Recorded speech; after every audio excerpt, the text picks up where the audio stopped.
Radhe Radhe friend, welcome back to my channel Bhakti with Anita channel में आपका स्वागत है। आज हम करेंगे करवा चौथ व्रत कथा। कार्तिक माह की कृष्ण पक्ष की चतुर्थी को करक चौथ या करवा चौथ कहते हैं। इस व्रत में श्री गणेश जी की पूजा की जाती है और पूजन दान से उन्हें प्रसन्न किया जाता है। इसमें गेहूं का करवा भरकर पूजन किया जाता है और पीहर से विवाहित बेटियों के घर चीनी के करवे भेजे जाते हैं। इस व्रत में कहानी सुनकर चंद्रमा के उदय होने पर उन्हें अर्घ्य देकर सुहाग की अखंडता की प्रार्थना करके व्रत का समापन किया जाता है। इसके बाद सुहागन स्त्रियां सास के पांव छूकर उन्हें वायना देकर व्रत खोलती हैं। व्रत कथा। एक साहूकार था, उसके 7 बेटे और एक बेटी थी। सभी का विवाह हो चुका था। सातों भाई अपनी बहन को बहुत प्यार करते थे। कार्तिक का महीना था। बहन अपने मायके आई हुई थी। कार्तिक की चौथ को घर की सभी सुहागनों ने करवा चौथ का व्रत रखा। उस लड़की ने भी व्रत रखा। भाभीियों के साथ विधिवत पूजा की। अब बस चंद्रोदय होने पर अर्घ्य देकर व्रत खोलना था। दिन ढलने पर भाई आए। उनकी पत्नियों ने भोजन परोस दिया। तब भाइयों ने बहन से कहा, बहन भोजन कर ले। बहन ने कहा, नहीं भैया आप खा लो, मैंने आज करवा चौथ का व्रत रखा है, मैं तो चांद को अर्घ्य देकर ही खाऊंगी। बहन के बिना भाइयों को भोजन अच्छा नहीं लगा। ससुराल में होती तो अलग बात थी। जब सामने बहन सुबह की भूखी बैठी हो तो भोजन कैसे करे। सातों भाइयों ने आपस में सलाह की। एक भाई जंगल में चला गया और वहां जाकर आग जला दी।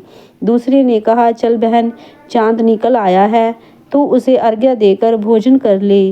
वे सब छत पर ले गए और कपट पूर्वक तरीके से छलनी से इस ढंग से उन्हें उसके सामने किया कि उसे भी लगा कि चांद निकल आया है। सभी भाभीियों ने जब चांद निकलने की बात कही तो उसे भी विश्वास हो गया। तो उसने उसी भाइयों ने जब चांद निकलने की बात कही तो उसे भी विश्वास हो गया और उसी नकली चांद को अर्घ्य दे दिया। फिर वो अपनी भाभीियों से बोली, भाभी भाभी चांद निकल आया है, आप भी अर्घ्य दे लो। उसकी भाभीियों ने अपनी पतियों के डर से उसे सच बात न बताकर इतना ही कहा कि ये तो तेरा चांद निकला है, हमारा तो बाद में निकलेगा। नादान लड़की भाभीियों की बात का मतलब न समझी और भाइयों के साथ भोजन करने बैठ गई। जैसे ही उसने पहली पूरी का टुकड़ा तोड़ा तो उसमें बाल निकला। दूसरा टुकड़ा तोड़ा तो जोर से छींक आई। तीसरा टुकड़ा तोड़ा तो ससुराल से बुलावा आ गया। उसने बताया कि लड़की का पति बीमार है, उसे शीघ्र ही ससुराल बुलाया है। माँ समझ गई कि चौथ माता रुष्ट हो गई हैं। माँ ने बेटी को विदा करते समय सीख दी, रास्ते में जो भी मिले उसे पाँव लागू कहना और सदा सुहागन रहो का आशीर्वाद दे तो पल्ले में गांठ बांध लेना और कुछ रुपए देना। रास्ते में सब ने यही आशीष दी, तुम भाइयों की प्यारी बहन हो, तुम भाई बहन का प्यार यूं ही बना रहे। किसी ने कहा खुशी रहो, खुश रहो, किसी ने कहा खुश रहो, सदा सुहागन रहो की आशीष किसी ने नहीं दी। जब वह ससुराल के दरवाजे पर पहुंची तो दरवाजे पर उसकी ननंद खड़ी थी। उसने ननंद के पांव छुए तो उसने कहा, सदा सुहागन रहो, सपूती रहो। यह सुनकर उसने पल्ले की गांठ बांध ली और ननंद को सोने का एक सिक्का दिया। जब वह भीतर गई तो उसने देखा कि पति धरती पर लेटा है और सास पास बैठी है।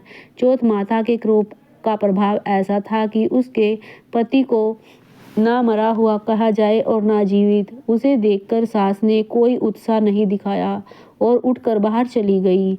वह अपने पति की सेवा करने लगी। समय बीतने लगा।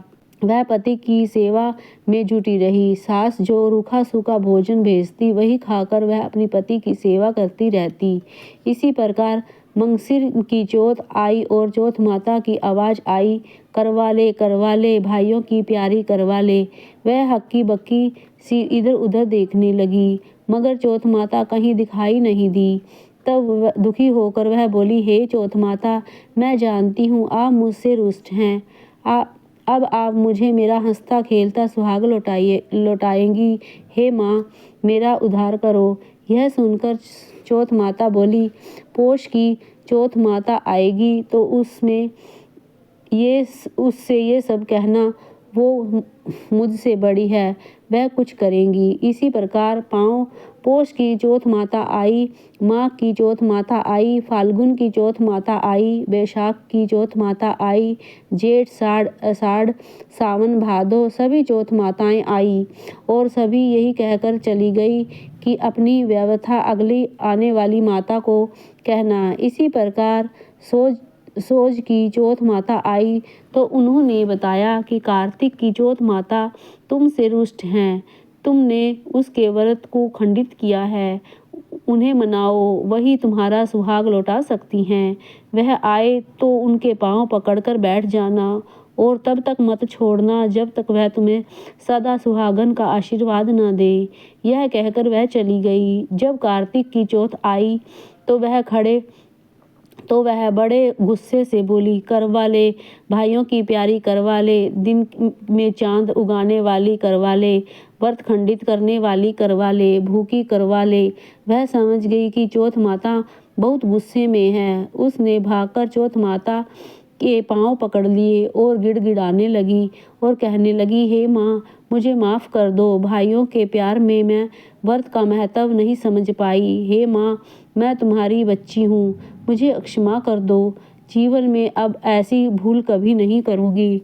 चौथ माता बोली, अरे पापिन, मुझे छोड़ दे, मेरे पाँव छोड़ दे। नहीं माँ, या तो मुझे क्षमा करो या मेरे प्राण ले लो। मेरे पति न जिंदा में है और ना मरे में, मेरी भूल का दंड उन्हें क्यों दे रही हो? या तो मुझे मेरा सुहाग लौटा दो या मेरे प्राण ले लो, मैं तुम्हारे पाँव नहीं छोड़ूंगी। यह कहकर वह बिलख बिलख कर रोने लगी। चौथ माता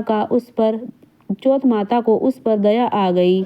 उसके आंसुओं ने चौथ माता के क्रोध को शांत कर दिया और बोली, चल चल, अब छोड़ मेरे पैर, क्षमा कर दिया मैंने तुझे। याद रहे, जीवन में अब कभी ऐसी भूल मत करना। सदा सुहागन हो, स्फूर्ति हो, कहकर चौथ माता ने आंख में से काजल, नाखून से मेहंदी और टीके से रोली लगाकर छोटी उंगली से उसके पति पर छींटा दिया तो वह उठकर बैठ गया। तभी माता अंतर्ध्यान हो गई। उसका पति बोला, मैं तो आज बहुत सोया। वह बहुत गहरी नींद थी। वह बोली, नींद नहीं थी, पता नहीं आपको क्या हो गया था, आप न जीवित थे न मृत। मेरी भूल के कारण चौथ माता आप पर कुपित हो गई थी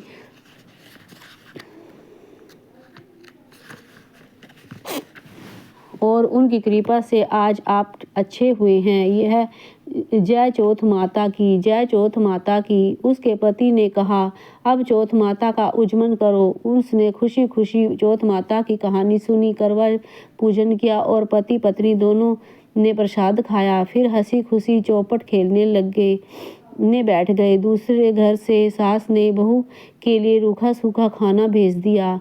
जब दासी खाना लेकर आई तो उसने उन दोनों को चौपट खेलते देखा।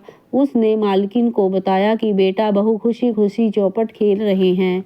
तब से सारे गांव में यह बात प्रसिद्ध हो गई। चौथ माता का व्रत करने से सुहागनों का सुहाग अखंड हो जाता है।